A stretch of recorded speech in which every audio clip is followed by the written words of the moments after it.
हर वाहन को चेक किया जा रहा है। आप देख सकते हैं डीएसपी सोलन अपने रमेश शर्मा जी मौके पर मौजूद हैं। पुलिस का यहाँ पर नाका लगा हुआ है। इस सोलन की दोहरी दीवार है और सोलन की दोहरी दीवार पर पुलिस का नाका लगा हुआ है।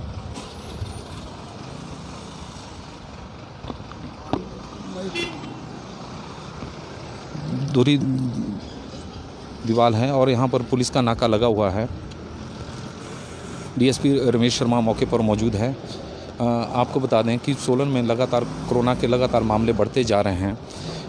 पिछले कुछ दिनों में अगर ज़िला सोलन की बात करें तो 1 मई से लेकर और आज तक करीब कोरोना के करीब 4000 मामले आ चुके हैं। सबसे बड़ी चिंता की बात यह है कि पिछले 11 दिनों में सोलन में कोरोना के कारण 60 लोगों की मौत हो चुकी है और यह काफ़ी चिंता का विषय है। यह काफ़ी चिंता का विषय है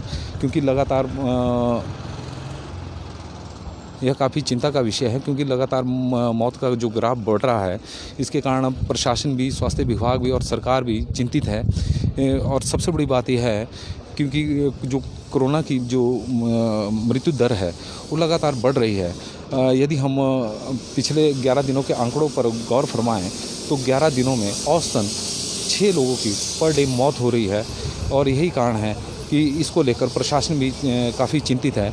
लेकिन जो कल रात को जो मामला सामने आया है वो काफ़ी स्वास्थ्य विभाग की कार्यप्रणाली पर भी सवाल खड़े कर रहा है क्योंकि बद्दी से शिमला के लिए रेफ़र हुए एक कोविड पेशेंट की ऑक्सीजन एम्बुलेंस में ऑक्सीजन ख़त्म हो जाने के कारण मौत हो गई, जो काफ़ी चिंताजनक बात है कि इस तरह से कोविड पेशेंट की मौत होना कि ऑक्सीजन ना मिले और इससे स्वास्थ्य विभाग की प्रणाली पर भी सवालिया निशान खड़े हो रहे हैं। हालांकि दावे किए जा रहे हैं कि हिमाचल प्रदेश में ऑक्सीजन की कोई कमी नहीं है, लेकिन अगर एम्बुलेंस में ही इस प्रकार के हालात होंगे तो बात चिंताजनक तो होगी ही।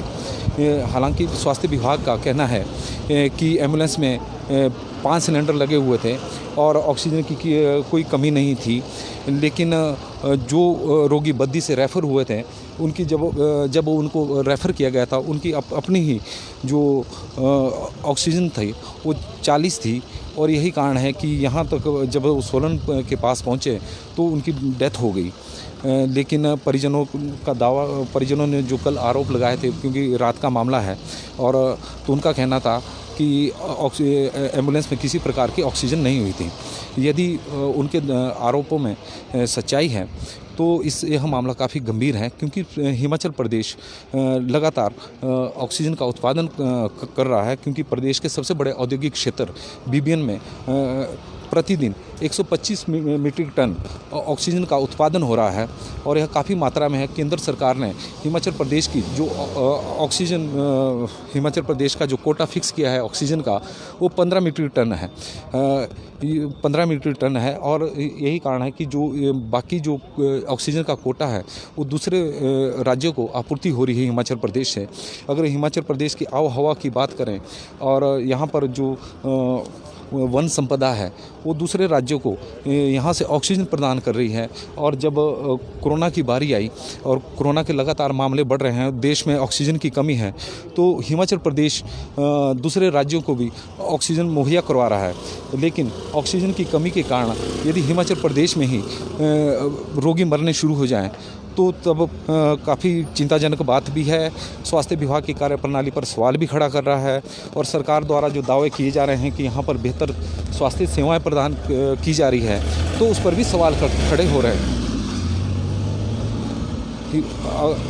यदि पिछले कुछ दिनों में यदि हम जो सोलन में अब तक कोरोना के कारण करीब 170 लोगों की मौत हो चुकी है।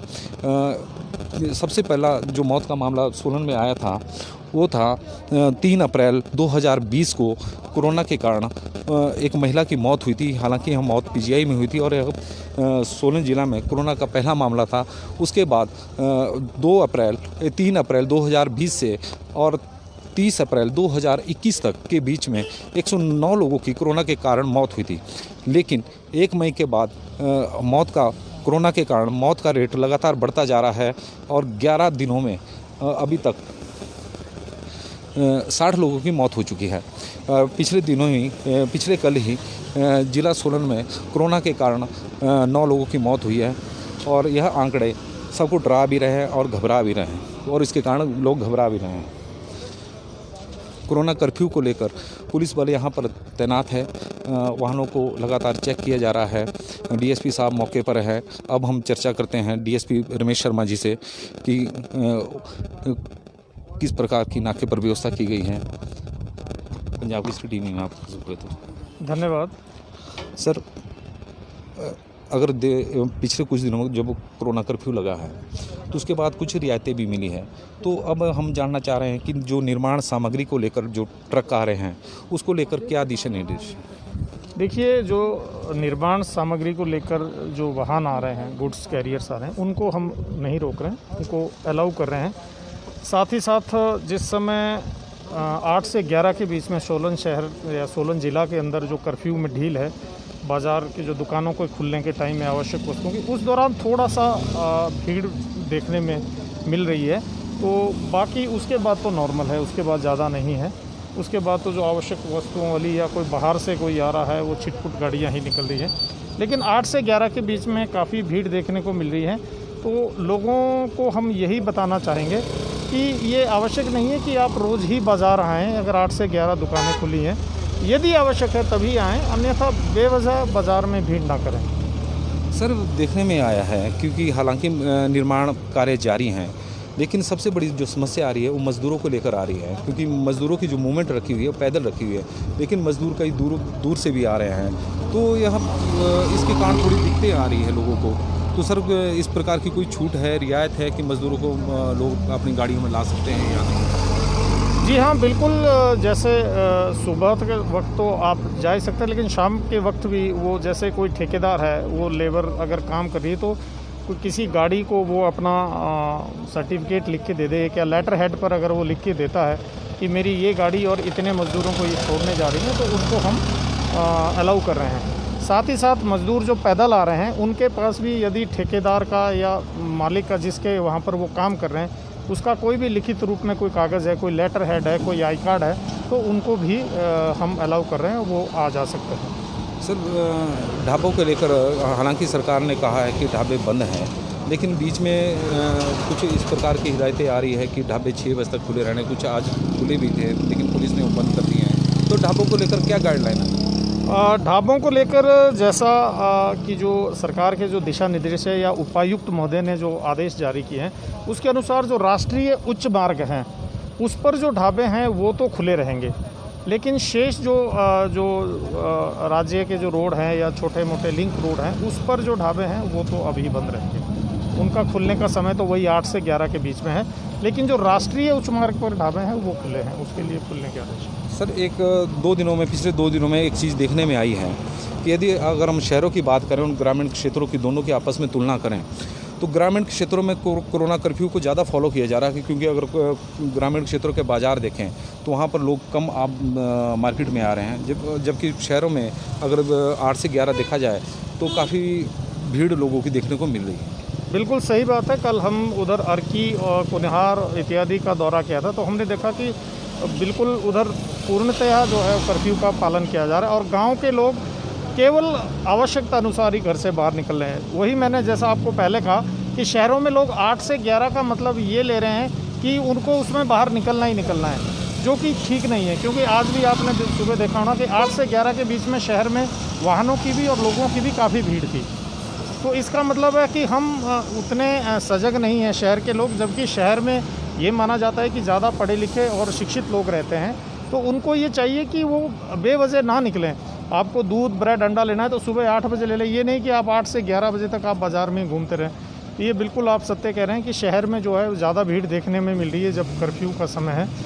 तो मैं तो लोगों से यही कहना चाहूँगा कि यदि आप संक्रमण को रोकना चाहते हैं, इस बीमारी से आप बचना चाहते हैं, तो कम से कम बाहर निकलें और बेवजह बाज़ार में भीड़ का कारण ना बने।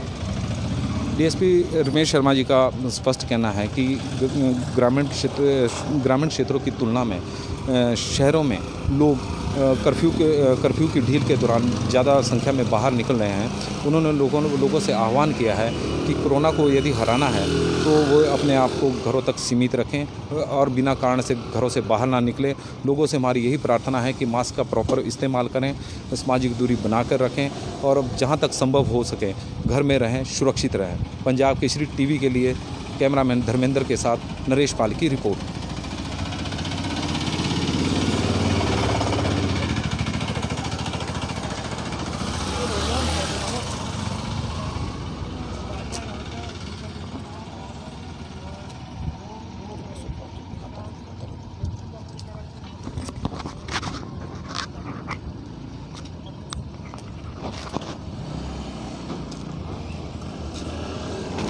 गाड़ियों को लगातार चेक किया जा रहा है। नाके पर पुलिस बल पूरी मुस्तैदी के साथ खड़ा हुआ है।